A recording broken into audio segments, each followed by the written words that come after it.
heureuse de vous retrouver dans Célébrité, l'émission qui aime les stars, les princes, les princesses et bien sûr tous ceux qui font le Gotha international. On est là pour rêver, mais ce soir on a envie aussi de rire. J'ai invité deux spécialistes, Yves Lecoq et Dieudonné. Ils seront là dans quelques instants.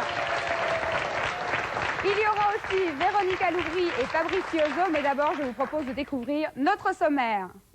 Sur scène, il nous fait rire, mais comment est-il dans la vie? Jean-Marie Bigard nous entraîne dans l'univers des fêtes et des délires, un dialogue à la Bigard pour Célébrité.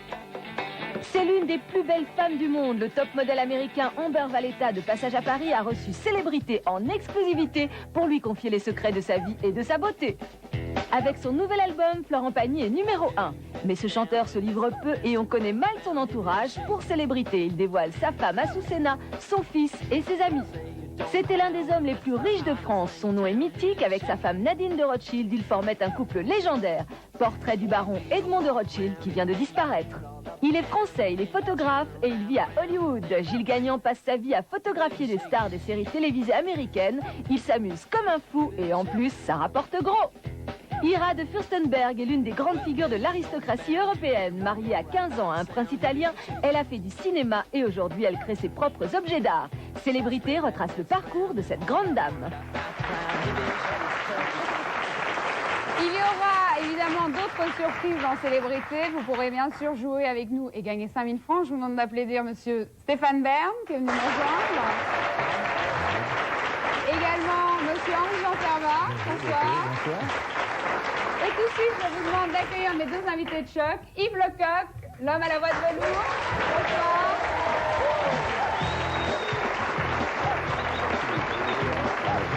Et Dieudonné, l'homme au physique d'athlète. Bonjour.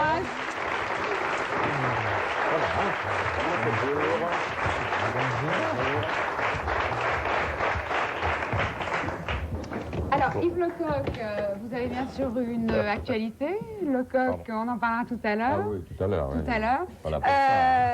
Il paraît que votre première victime, c'était Gilbert Bécaud. Ça tombe bien. Oh, victime, oui. À l'époque, j'étais pas méchant encore. Hein, donc, c'était pas une victime, c'était une de mes premières imitations. J'avais 5 ans, donc ça devait pas être très ressemblant quand même.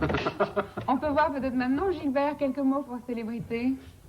Gilbert Je suppose que j'avais pas la voix comme ça quand j'étais petit, mais l'imitation est tellement lointaine pour moi que... Non, maintenant je le fais Bécaud quand il chante. Dieudonné, Oui, vous c'est pouvez moi. bien nous l'avouer. Oui. Vous aimez la presse du cœur? Alors, attention, hein, faut pas dire non plus n'importe quoi, on est sur une chaîne très sérieuse. Je ne suis pas, effectivement, fidèle à cette presse, mais parfois, évidemment, chez mon dentiste ou chez le vétérinaire, il m'arrive de lire entre les tiques au cul de mon chien, oui, la vie des animaux, la vie des personnalités. Et je crois que vous êtes un spécialiste, c'est ça? Oui. D'accord. Je suis pas vétérinaire. Ah, d'accord. Donc, Vous êtes un jeune homme romantique, en clair. bien sûr, j'aime beaucoup les personnes. Messieurs, vous vous rappelez bien sûr de Dallas. Si je vous demande, Yves Lecoq, le nom de l'époux, vous vous souvenez pas de Dallas? J'ai jamais regardé Dallas, Oui. mais je sais que ça existait. Oui. Si je vous demande le prénom de la femme de JR. C'est Hélène et les garçons. Tout à fait, c'est un peu Celle qui ça. était tombée dans un verre de whisky, comment s'appelait-elle là? Il s'agit bien sûr de Sue Hélène. Alors rien que pour le plaisir, on va se faire un petit coup de Dallas. Tu vois, JR, je ne veux pas t'ennuyer. Je n'ai aucunement l'intention de sortir le film. Pour l'instant. Qu'est-ce que c'est, cette combine?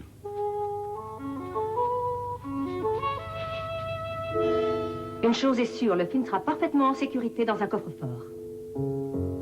Mais si j'entends parler d'une de tes manigances, ou si tu essaies de me mettre les bâtons dans les roues, ou si tu te conduisais mal envers John Ross, ou quoi que ce soit d'autre, ou si simplement je me lève un matin du pied gauche, ou si je m'ennuyais trop un jour, alors je sortirai mon film. Et toi, JR, tu deviendras tout de suite la risée du Texas. Sue Hélène. Tu ne sauras jamais, JR, ni où ni quand je sortirai mon film. Je ne le ferai que pour t'humilier. Pour m'amuser.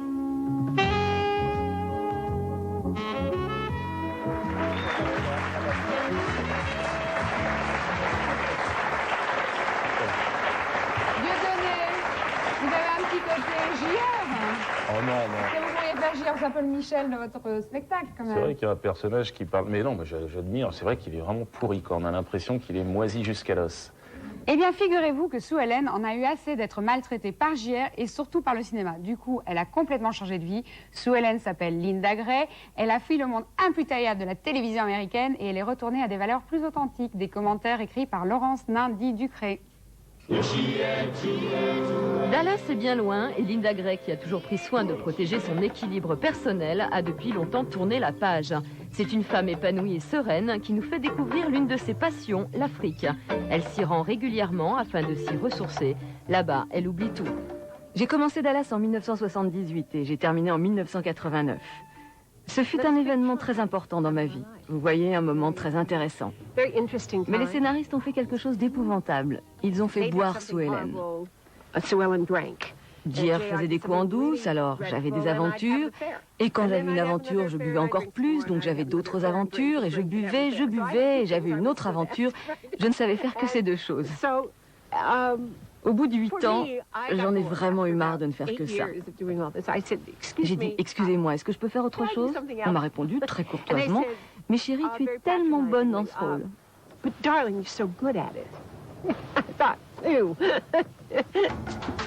La volonté de réussir allait pourtant mener notre vedette au succès et en même temps à l'échec de sa vie conjugale, provoquant ainsi son divorce après 21 ans de mariage.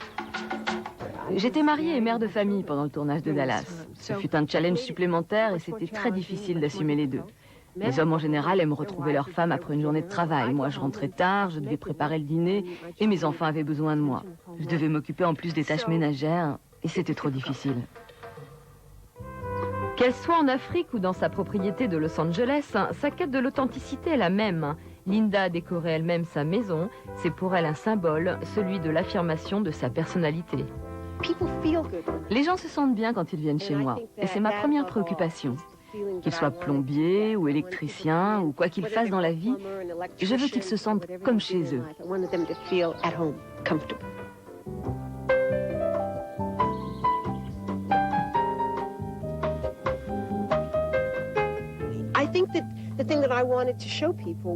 Il y a tellement de matériaux que vous pouvez recycler pour décorer une maison.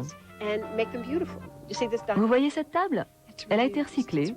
Le bois vient d'un quai de marchandises de San Francisco. Allez, je vous invite à entrer. Asseyez-vous, profitez. Profitez de l'énergie qui se dégage de cette pièce. Je me sens vraiment bien entourée de toute cette nature.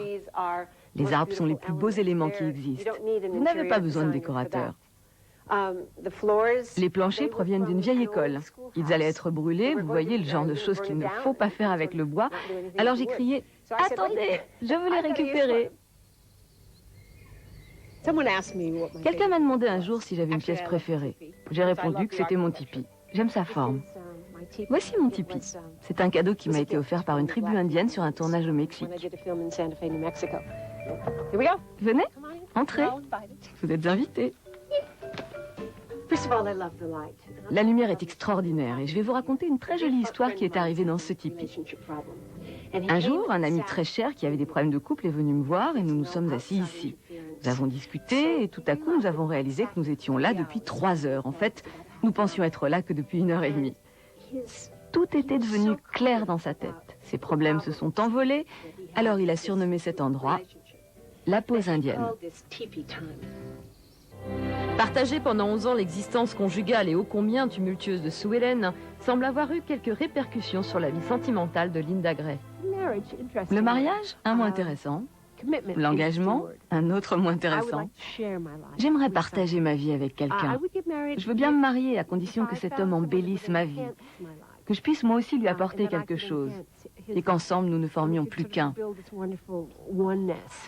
En fait, j'aimerais un homme avec qui voyager, un autre qui me ferait la cuisine, un autre avec qui je dormirais, un autre pour me blottir dans ses bras au coin du feu et un autre pour aller au cinéma. On lirait alors en gros titres dans les journaux. Il faut 10 hommes pour satisfaire Linda Gray. Et je me dirais, ah oui, qu'est-ce que j'ai fait? Quelle publicité! Quand vous arrivez au Kenya, vous regardez autour de vous et vous vous dites, tous ces animaux ne parlent pas, mais ils savent. Ils savent qui ils sont et pourquoi ils sont sur cette planète, contrairement à nous, êtres humains, qui sommes sans arrêt en train de nous demander qui nous sommes, ce que nous faisons dans ce monde et où nous allons.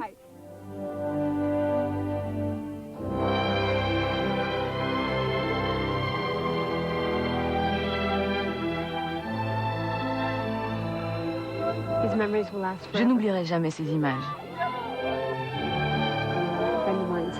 Un ami m'a dit, elles sont gravées dans ton cœur.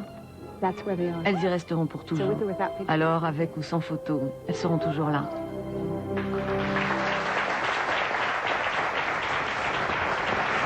C'est magique. Vive le toc.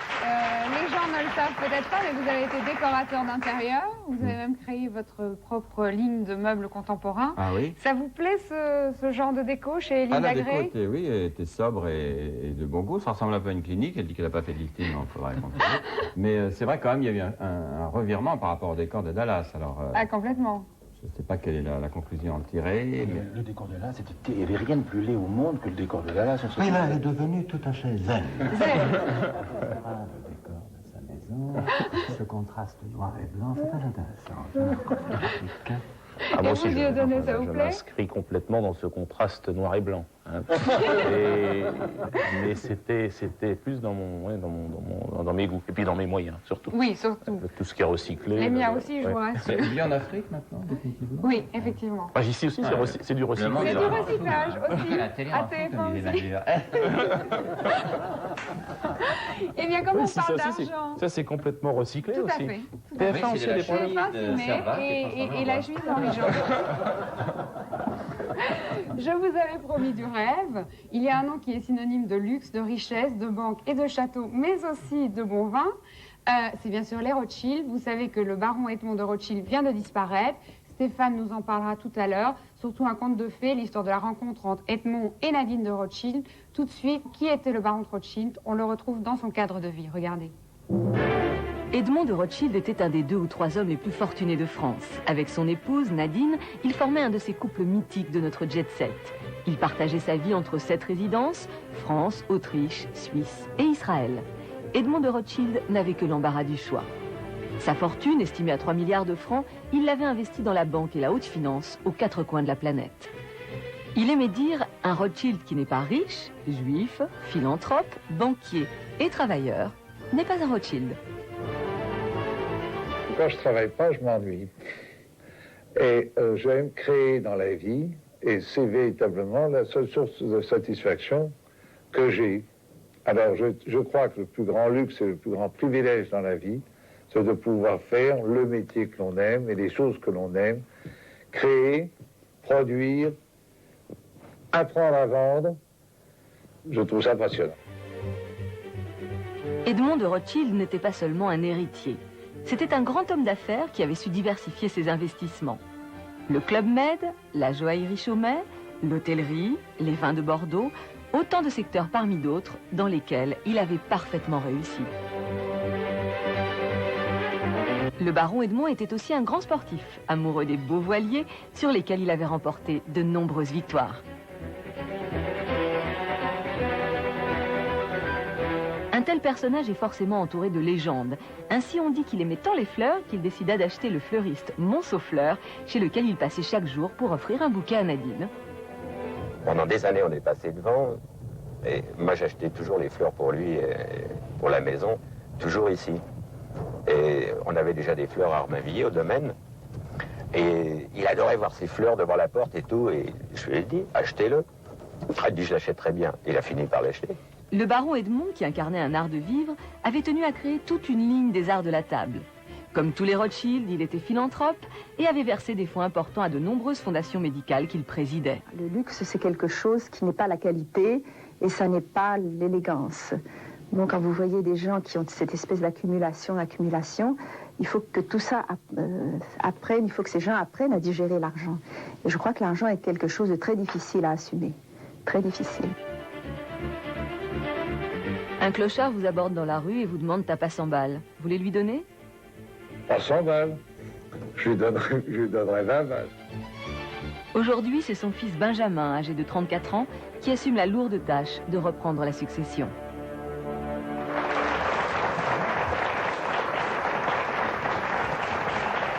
Vous connaissez très bien Nadine de Rothschild, qui est réputée bien sûr pour son savoir-vivre. Est-ce que vous pouvez nous parler de son mari qui a malheureusement décédé la semaine dernière, Edmond de Rothschild? Ils se sont rencontrés exactement, c'était un mardi, d'après ce qu'elle raconte, le 20 janvier 1960. Ce jour-là, Nadine de Rothschild elle faisait relâche, elle était dans un petit spectacle, et elle décide d'aller dîner, enfin on l'invite à dîner chez des amis. Et puis elle n'avait aucune envie de sortir. Alors elle téléphone au maître de maison en disant « Écoutez, ce soir je suis très fatiguée, je ne peux pas sortir dîner ». Et elle tombe sur le maître de maison au téléphone qui lui dit « Mais si, ma chère mademoiselle Nadine Tallier, puisque c'était son nom de scène, elle s'appelait Nadine l'Hôpitalier, mais elle était connue comme Nadine Tallier.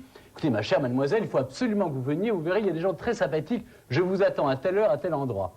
Elle se sent vraiment obligée d'y aller, elle y va, et elle tombe à côté d'un monsieur avec la fine moustache, le regard bleu, qui tout de suite, au bout de 5 minutes, commence à lui dire « Mademoiselle, vous avez un très beau diamant, dommage qu'il soit faux. » Alors il lui explique, évidemment, il est l'actionnaire d'une des plus grandes mines de diamants en Afrique du Sud, et elle lui rétorque, vraiment sans se démonter, elle voit qu'il sort une petite boîte à pilules, et dans la boîte à pilules, il y a une alliance, et elle lui dit « Monsieur, mon diamant est peut-être faux, votre alliance est peut-être vraie, mais je ne suis pas sûr que ce soit là sa place. » Et c'est bien que Nadine de Rothschild a fini par éblouir le baron Edmond. D'ailleurs, elle avait dit 2 ans auparavant, quand on lui avait dit, tiens, elle avait lu dans la presse de cœur, justement, que le baron Edmond épousait une femme d'origine russe. Eh bien, en 58, elle avait dit, oh, le baron Edmond, voilà un homme que j'aimerais épouser. Et c'était fait. Elle a eu un fils, le Benjamin, il l'a raccompagné à sa petite voiture dauphine, et il lui a dit ce mot, mademoiselle, vous êtes la femme de ma vie. Quand on pense au Rothschild, on pense évidemment à une fortune immense. Qu'en est-il aujourd'hui? Oui, c'est vrai que c'est une fortune immense, mais pour être immense, elle est secrète surtout. Oui. Alors on l'évalue plus ou moins à plus de 30 milliards de francs. Les recettes de la... Ça laisse un petit peu pour payer le sel, ça laisse 2-3 trucs. Ouais. Yves Lecoq, vous êtes un peu un Rothschild de votre façon, vous vivez dans de nombreux châteaux, une chambre pour chaque soir. Nadine de Rothschild, c'est que j'ai vécu à Puteaux. C'est pas la fortune des Rothschild, là. La poule de luxe sur un tableau. Vos châteaux, c'est plutôt le style rustique, façon Fort Boyard ou Belle au Bois dormant? Il y a un peu tous les styles, puisque... Pas charmant, pas charmant. Oui, bon, j'ai pas encore réveillé la Belle au Bois dormant, mais ça viendra. En attendant, le but pour moi, c'est d'avoir des coups de foudre pour des châteaux qui sont un peu en perdition et de passer mon temps à les restaurer. C'est pas la vie de château que je mène, c'est la vie de travaux. Ah, d'accord. Et vous, Dieudonné, vous seriez tenté par la vie de château? Enfin, moi, j'ai investi dans une ferme. C'est pas vous l'acheter une ferme. C'est pour ça qu'il a besoin d'un vétérinaire. C'est vrai, c'est clair.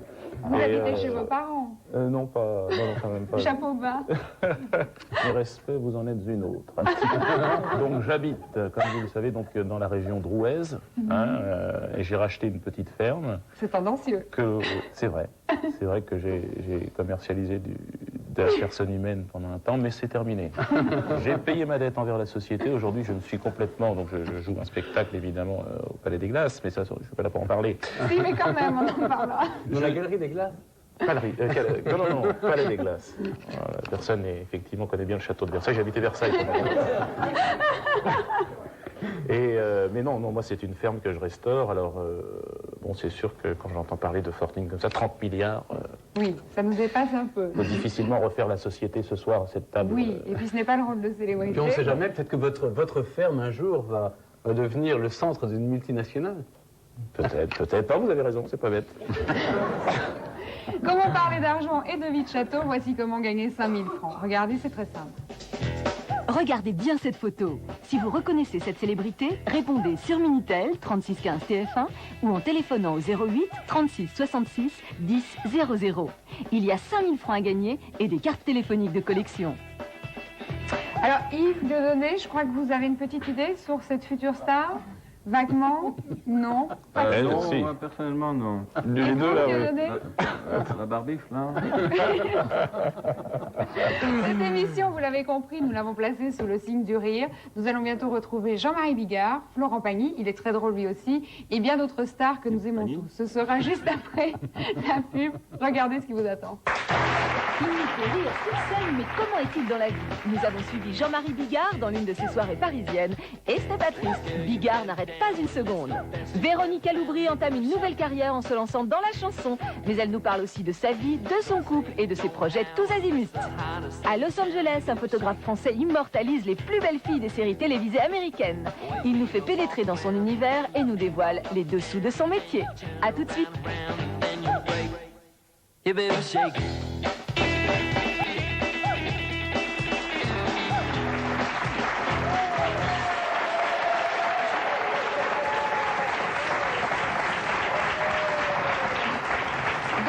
Sur le plateau de célébrités avec les To Be Four, Yves Lecoq, Dieudonné, Stéphane Bernard, Jean Ferrat. Beaucoup de reportages, beaucoup de beaux mondes. On va commencer tout de suite avec Jean-Marie Bigard. Dieudonné, Yves, vous connaissez Jean-Marie? Oui.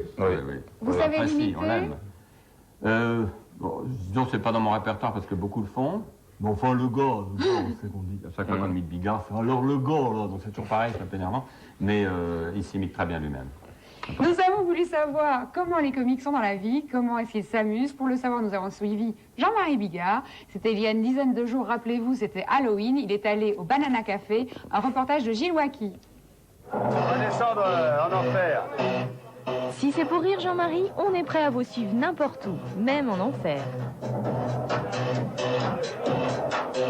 Ce soir, dans les entrailles de Paris, Jean-Marie Bigard fête Halloween. Peut-être une idée pour un futur sketch? Alors, vous avez ça?